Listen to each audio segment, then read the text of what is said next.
Երևանում անցկացված Եվրոպական քաղաքական գագաթնաժողովը, որը իշխանության կողմից ներկայացվում է որպես դիվանագիտական հաջողություն, իրականում չի ծառայել Հայաստանի ռազմաքաղաքական շահերին, ավելին, այն ստեղծել է հակառակ էֆեկտ, բացահայտելով հայկական կողմի դիվանագիտական թուլությունը եւ որակարգ ձևավորելու անկարողությունը։ Գագաթնաժողովի ընթացքում Ալիևը Երևանի կենտրոնից առաջ մղեց Ադրբեջանի քարոզչական թեզերը, հայերին ներկայացնելով որպես սեպարատիստներ, իսկ հայ ռազմագերիներին որպես պատերազմական հանցագործներ։ Մինչդեռ Նիկոլի կողմից չհնչեց որևէ հակադարձում, ինչը միջազգային հարթակում ստեղծեց լռության եւ փաստացի համաձայնության տպավորություն։ Միթե այսպիսի վարչապետի ենք մենք արժանի։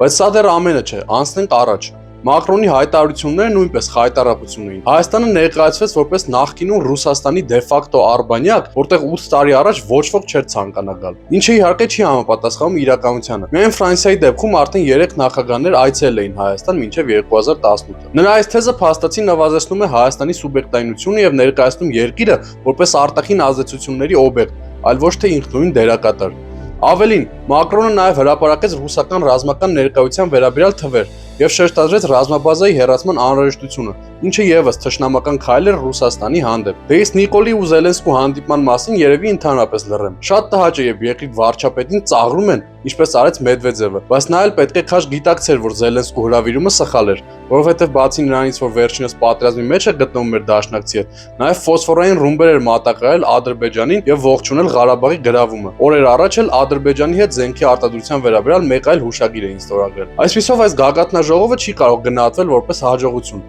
Միայն այն հիմքով, որ բազմաթիվ առաջնորդներ առաջին անգամ այցելեցին Հայաստան կամ իրականացվեցին խորհրդանշական քայլեր։ Դիվանագիտության մեջ կարևոր են ոչ թե ձևական այցելությունները, այլ արդյունքները։ Իսկ այս գագաթնաժողովի արդյունքը դարձավ ավելի շատ արտաքին դերակատարների հարթակ, իրենց դիրքորոշումները առաջ մղելու համար, իսկ Հայաստանը նվաստացվեց բոլոր կողմերից, եւ մենք ինչպես միշտ ոչինչ չստացանք։